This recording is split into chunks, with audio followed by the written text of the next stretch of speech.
kama haitoshi, nishafukuzwa kazi bora. Simba ametoka Brazil hivyo. Tumecheza pale uwanja wa Taifa kombe la ilikuwa nafikiri CCM kwanza kabisa. Kombe kubwa kama hili. Baba mpaka half time bila. Kipindi cha pili bila. Extra time ya 15 za mwanzo bila. Za pili bila. Kocha Silva anatukana nje, watu wamejaa Simba wote kimya. Nikaona hao wote ni wanyime furaha kwa sababu ya bora kitu gani? Bora kampuni ya viatu wakati ule kulikuwa na bora, kulikuwa na ugawaji, kulikuwa na Red Star, watu wengine hawajui. Ukapigwa mpira mrefu, Abdalla mwenye mkuu anakwenda kanipiga kanzu, aliponipiga kanzu mimi nikampa hii makusudi, kaanguka refa. Wanapiga penalti, goli moja wanachukua kikombe, mimi nafukuzwa kazi kiwanjani pale. Hiyo ni kauli ya aliyekuwa kocha, aliyekuwa mchezaji wa klabu ya Simba ambaye hivi karibuni alikuwa akifundisha timu ya Mashujaa FC, Jamhuri Kiwelo Julio almaarufu Alberto Tarantini Pereira, waweza kumuita hivyo, akisema kwamba ameishahusika katika baadhi ya matukio ya kuisaidia Simba iweze kupata ushindi katika mechi zake na hata kupata ubingwa. Kauli ambayo imetafsiriwa tofauti sana katika mitandao mbalimbali ama kurasa mbalimbali za mitandao ya kijamii, ikimkosoa vikali kocha Jamhuri Kiwelo Julio kwamba kauli yake inaashiria upangaji wa matokeo wa moja kwa moja. Mapenzi yake binafsi na klabu ya Simba yamekwenda kuathiri timu yake, pengine ingeweza kushinda. Hali hii ikanifanya nimtafute Musa Kisoki, mwenyekiti wa chama cha wachezaji hapa nchini Sparta, ambaye pia ni mjumbe katika kamati ya sheria na hadhi za wachezaji. Pengine kikanuni kauli hii kwa Julio ina madhara gani? Na je, amekiuka kanuni na anaweza akachukuliwa hatua katika kamati ya maadili ya shirikisho la mpira wa miguu Tanzania TFF? Musa Kisoki. Unajua, kocha ni pale ambapo tayari unakuwa unafundisha, ni pale ambapo unafundisha, na labda inategemea pia umeongea kitu gani. Haikuzuii kuzungumza vile ambavyo wewe nafsi yako inafikiri, vile unavyoona. Na unajua sababu ni kwamba mpira wetu wa Tanzania miaka na miaka watakuja kukua.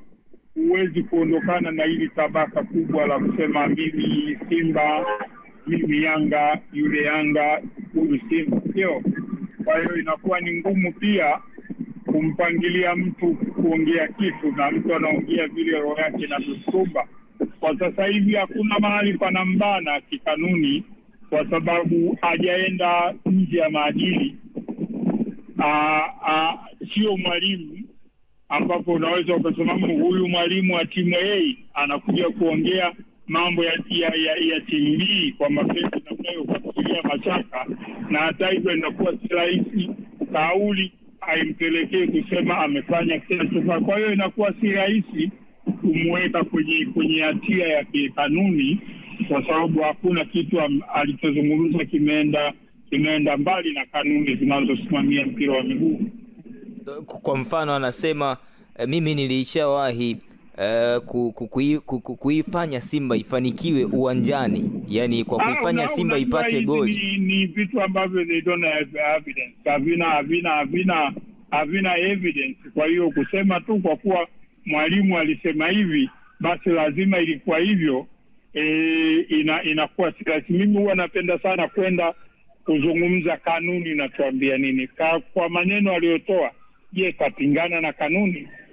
Afanya nini? Ukiangalia hakuna ushahidi unaonyesha labda alifanya hivyo alivyokuwa mwalimu, au atategemea kufanya hivyo, au sasa hivi ni mwalimu.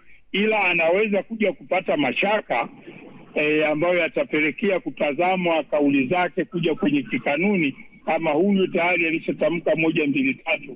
Je, hataendana na hizo kanuni? Basi ndio hapo timu inaweza kumchukua ikawasilisha jina lake, kwa sababu ni lazima uwasilishe mamlaka husika jina la mwalimu wako na benchi lake la ufundi. Hapo wenye mamlaka wanayo kusema hapana, huyu tayari kulikuwepo na kauli zinazokinzana na maadili ya mchezo wa mpira wa miguu. zinaweza zikaleta tabu baadaye. Sasa nini maana ya kanuni za kimaadili? Manake mtu ukiwa nini maana ya kanuni za kimaadili? Manake mtu akiwa amekiuka maadili anaangaliwa kikanuni na kuchukuliwa hatua. Unajua kuna vitu viwili. Hakuna adili ambalo mwalimu hapo kwa kiuka. Lazima mjielewe hivi. Hakuna adili lolote ambalo kiuka hapo. Kwa sababu nadhani hata wewe mwenyewe hizo timu ambazo hazitamka huko nyuma wewe ukuwahi kubahatika kuziona wala kuzisikia. Ni timu ambazo hata kwenye vitabu hazipo, lakini tunapokuja pale sasa anapotaka kufanya kazi ya mpira. Tunaangalia uadilifu wake. Huyu atakuwa mwadilifu sababu ni mchezo ambao unachezwa na timu nyingi. Huyu anafundisha timu A, atacheza na timu 15 B, C, D mpaka 15. Je, atakuwa mwadilifu kwa zile kauli zake alizozitoa mwanzo? Hapana. Hao wenye mamlaka wanaweza kuiambia klabu huyu hapana. Kuna kipindi alitamka vitu ambavyo haviendani na maadili. Lakini sasa hivi kumhukumu inakuwa si rahisi. Kwa sababu hakuna mahali, sidhani kama kuna mahali kusema alisema mimi nilisababisha nikachukua mpira nikaufunga. Unajua maadili nayo yanaenda na wakati husika zaidi. Wakati husika. Huwezi kumkuta tu mtu kaazake kinyerezi azungumzia labda kitu chochote kuhusu mpira unasema yule tunamfungia. Hapana. Anayefungiwa mara nyingi ni yule mwanafamilia wa mpira ambaye kakiuka maadili, enda tofauti na utashi wa mpira wenyewe, basi anaweza. Mimi naona hayuko sana kwenye hilo la anaweza chukuliwa hatua, ila inaweza ikawa ni akiba za siku za baadaye endapo anaweza kuwa mwalimu, watu wakakumbusha. Sababu mambo mengi ya mpira huwa yanaenda kwenye kumbukumbu, yanawekwa ili yatengeneze aina yoyote ya mfano siku za baadaye. Kama Kisoki tulimwadhibu kwa sababu alivunja katiba ya chama chake, alifanya 1 2 3.